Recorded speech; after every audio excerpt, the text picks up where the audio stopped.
Hello everyone and welcome to Merlin's Manor. Today I'm going to be going over games that I played for the very first time in the month of September and giving my first impressions of these games. I did the first one of these back in August and I plan on continuing to do these as I play new games.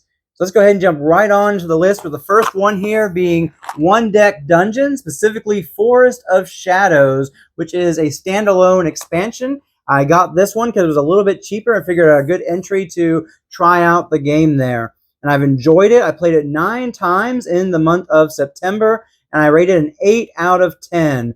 In this game, you are going to be rolling a bunch of dice. You start out with your character, which gives you a certain amount of dice, and then you're going to get more and more as you defeat different monsters and overcome different encounters throughout the game. And when you are facing off against these encounters, you're going to be rolling your dice, trying to get numbers that you're going to place into different spots. And you are going to overcome those encounters every time, some way or another. But whatever you're not able to cover up, you are going to take as consequences. You could be taking damage. You could be having to discard cards that are representing time in the dungeon, which is going to speed up things, and different other things as well. This game adds poison to the game, which isn't part of the original one. And so you're going to be trying to cover up as much as you can to not take so many negative things happening to you. And then whenever you defeat that card, you're going to get it to either give you XP or as an item or different abilities that you can use throughout the game. It's a lot of fun as you are leveling up your character, trying to get more dice to where you finally are able to go up against this boss at the end. And by the time you get there, hopefully you are strong enough with all that you've gotten to be able to defeat the boss. And so it's a very enjoyable game, especially if you love getting lots of dice and being able to throw them and defeat different things. And with the abilities and stuff, you're able to change the dice faces or trade out one dice for more dice and different things. Lots of cool things that you're able to do in this game. I've really enjoyed it. That's why I give it an 8 out of 10. The next one I have here is Terraforming Mars, the dice game. And I'm a big fan of Terraforming Mars. I've played the original. I enjoy Ares Expedition. And then I just had to get this one as well. And I have enjoyed it. I've played it 6 times so far, 4 of them being solo, and one of those solo playthroughs I have up on my channel as a how to play and playthrough. Highly recommend you check that out. I give this game an 8 out of 10. How does it compare to the other Terraforming Mars games? The one I enjoy the most is the original, and the one I enjoy the most solo is Ares Expedition. And I enjoy this one as well, but it's going to be at the bottom of the list, both solo and multiplayer. It's a lighter entry into the Terraforming Mars world, the style of game. It plays quite a bit differently as well than the other Terraforming Mars games. It's a lot more luck oriented, as you would expect from a dice game anyway. And it's lighter, and it just has a different feel to it throughout the game. But I do really enjoy it. It's one that I will definitely be going back to. But of course, the other ones I still do feel stronger towards and enjoy more. But this definitely has a different place. It scratches a little bit of a different itch there, and so it definitely has its own place. And I'll continue to enjoy to play this game both multiplayer and solo for what it brings to the table. Next one I'm going to talk about is Neotopia. And this is a game that I got a review copy for, and I've played it 5 times, and I have a full review that you can check out at the end of this video or in the description below. I encourage you to check that out. I'm going to keep my thoughts on this one especially brief here so you can go check that out, and there won't be a whole lot of overlap there.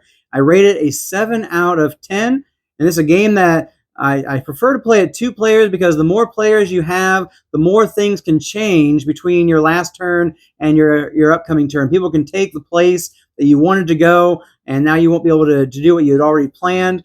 And so the more players you have, the more that's going to happen. It's got some very nice artwork and components, and the gameplay is challenging as well with different things that you can focus on. You have to try and balance things throughout the game. So I'll let you go check out my review for more thoughts on that, and leave it at that at this point. That is Neotopia. Another one that I received for a review copy is Dice Manor. And this game here, you're going to be bidding on various tiles that you're going to try and get to put into your manor, as well as an advertising track that's going to help you to get more dice, as well as some victory points for advertising there. And it's a very light game. I've enjoyed it. I give it a 7 out of 10. I've played this one as well 5 times, and you can check out my review video on this for my deeper thoughts on this as well. But it is an enjoyable game if you like the idea of being able to bid on different tiles and rolling dice and mitigating those dice through different manners. I recommend this one. It's a very light game, easy to get into, by Arcane Wonders Dice Manor.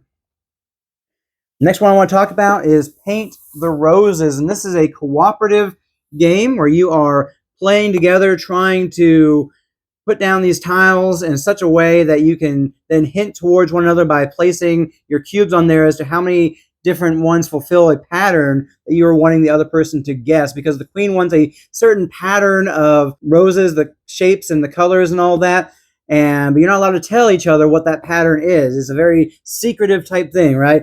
And so you've got to be able to hint to one another to figure it out. And the queen is going to be basically coming after you, trying to catch up to you. And if that happens before you have completed the entire game, then you will lose the game. And so you've got to kind of be in a hurry. If you guess something wrong, the queen is going to go even faster after you. And as you increase throughout the game, as you get to past certain checkpoints, she's going to get faster in just her general actions. They are trying to catch up to you.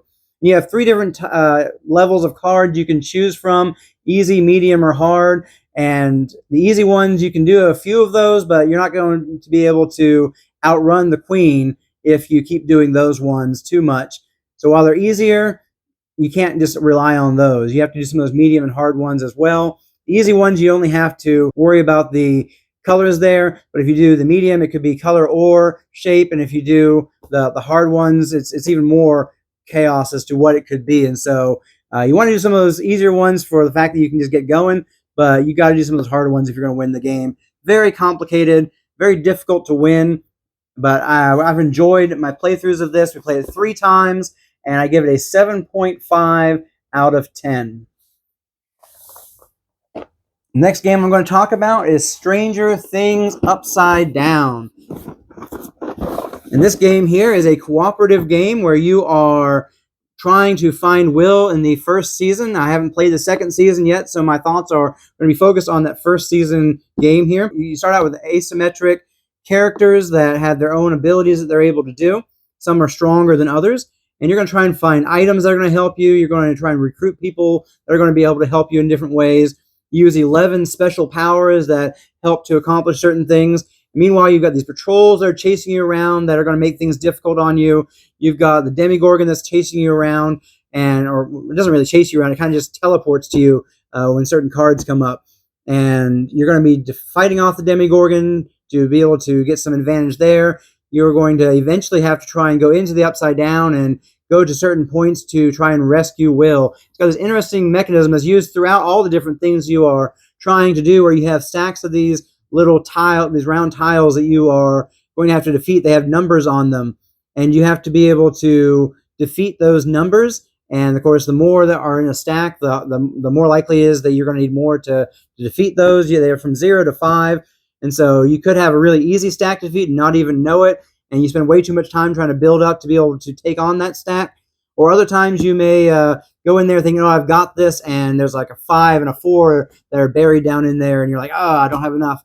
And whatever the difference is between what you are capable of doing and what the number actually is, you're going to take damage. Well, not really damage, but fear based on that. And if you cap out your fear track, if anybody does that, you automatically lose the game. And also, if you aren't able to rescue Will by going through all 4 stacks there by the end of the game before you go through the action deck 3 times and then have to shuffle it an extra time there, then you also lose the game. So you're on a time crunch, but also you need to be spending some time building up things before you jump in there so that you can actually be successful. The one good thing, though, if you do fail one of the checks, is that you actually get to take out at random one of the numbers, so it makes it a little bit easier in the future. I've enjoyed this game. It's a challenge. We played it 3 times in the month of September, and I rate it a 7 out of 10.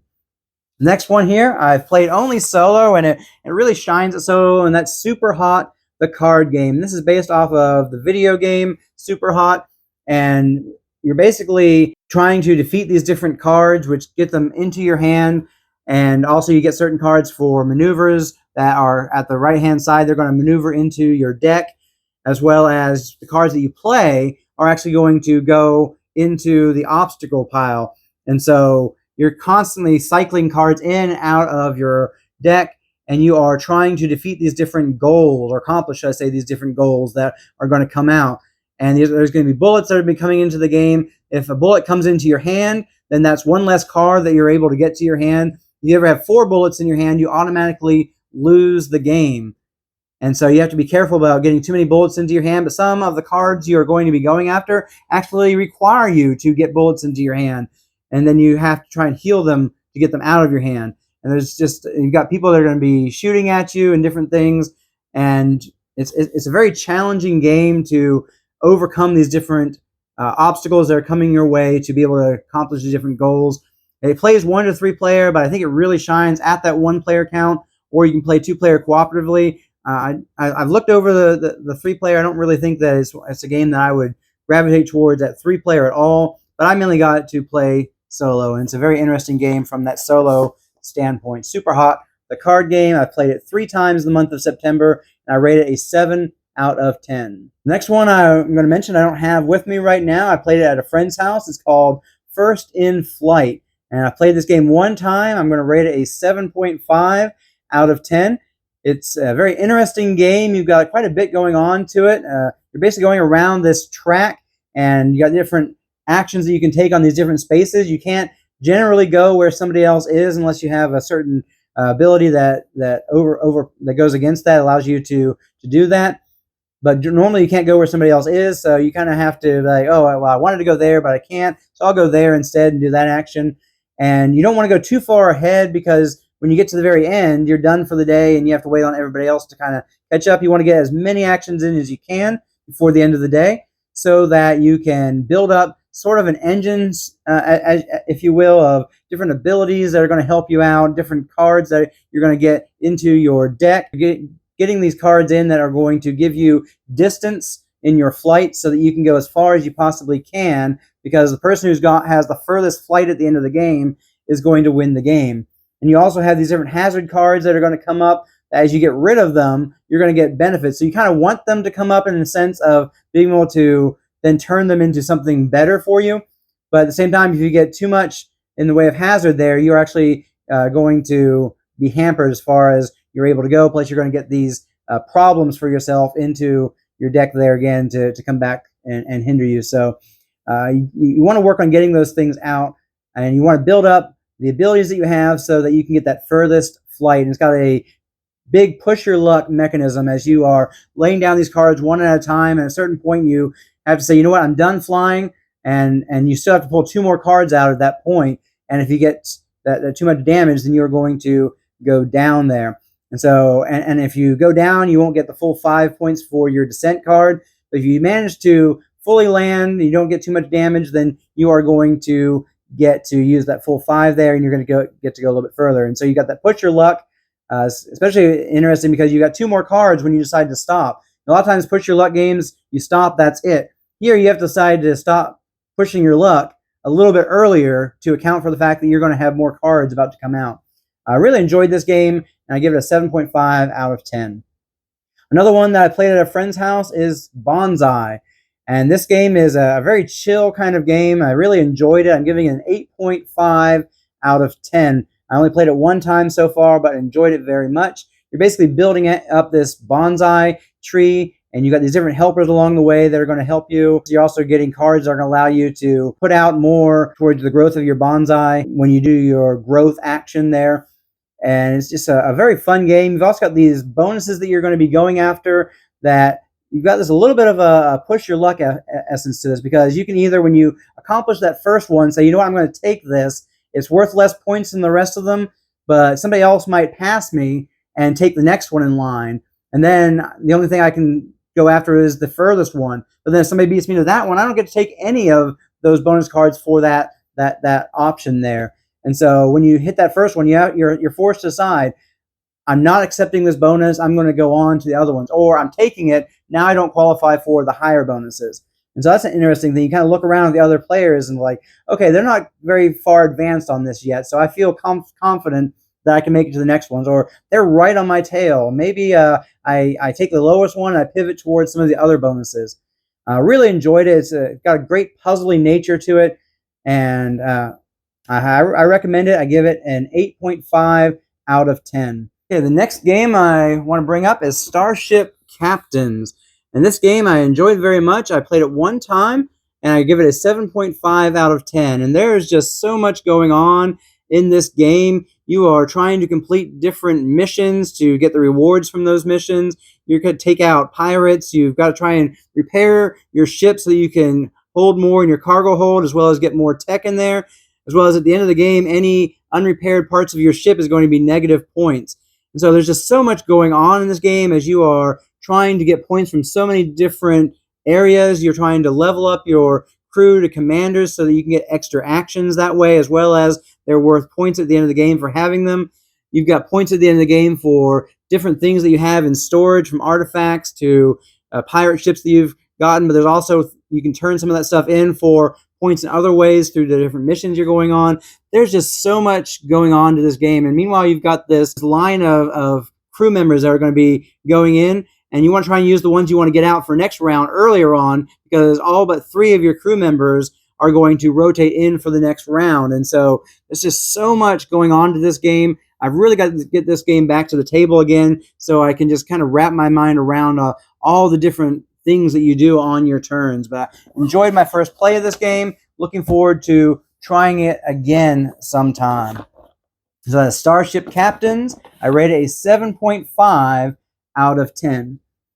Next one I'm going to talk about is Snow White and the Seven Dwarfs, a gemstone mining game. I played this one time as well, and I'm giving it a 7 out of 10. It's a interesting game. It's got kind of a family feel to it, right? Snow White and the Seven Dwarfs, but it's got a lot of take that to it. It can be a very mean kind of game, as basically there are 3 things that you can do on your turn. One is to take a gemstone out of the bag, and you're trying to get these different gemstones that are worth points, but you don't want to get obsidian. It's not worth anything, and if you get 2 obsidian, you have automatically lost that round. You don't get any points, but you do get kind of a consolation prize, which is basically you can get this little token that allows you to discard it to get rid of an obsidian that you get on a future game. And if you get to have one at the end, it's worth points at the end as well.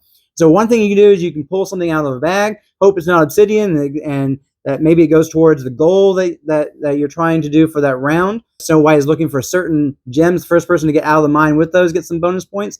Second thing you can do is play a card, and this is where the viciousness comes in, is some of these cards can be very mean. They can make somebody else pull 2 gemstones out of the bag, and you get to choose which one you keep. If they're both obsidian, then you don't have to keep the obsidian, but the other person has to keep whatever's pulled out, even if it's obsidian, and even if they already have an obsidian, so it's going to knock them out of that round. Another thing is you have a card that allows you to say, you know what, this is not mine, when you pull an obsidian out and you give it to somebody else. Or really, if you have an obsidian, you can use that card to give it to somebody else who doesn't already have an obsidian. You've got another one that says, you know what, that is mine, and it's basically take something from somebody else. And there's just so much, and there's some that aren't as take that-y in the game as well as there's reaction cards that can block some of those take that cards that other people try to use against you. And so you've got to go into this realizing that there's going to be a lot of negative player interaction. But the game does go pretty fast, and it's got that push your luck element as you're trying to draw things out. And I've enjoyed my first playthrough of this game. Look forward to playing it some more. That's Snow White and the Seven Dwarves, a gemstone mining game. I give it a 7 out of 10. Another game that I played that I don't have here with me is Wasabi, and it's the new version of Wasabi that's coming out on Kickstarter towards the end of this month. I got to play it on Tabletop Simulator, and I enjoyed my playthrough as well of that. I'm going to give it an 8 out of 10 as a kind of a preliminary. And keep in mind, all these games I played one time. This is a very preliminary kind of rating here. I can go up or down on all of these games that I've played a very limited amount of times here. So keep that in mind here.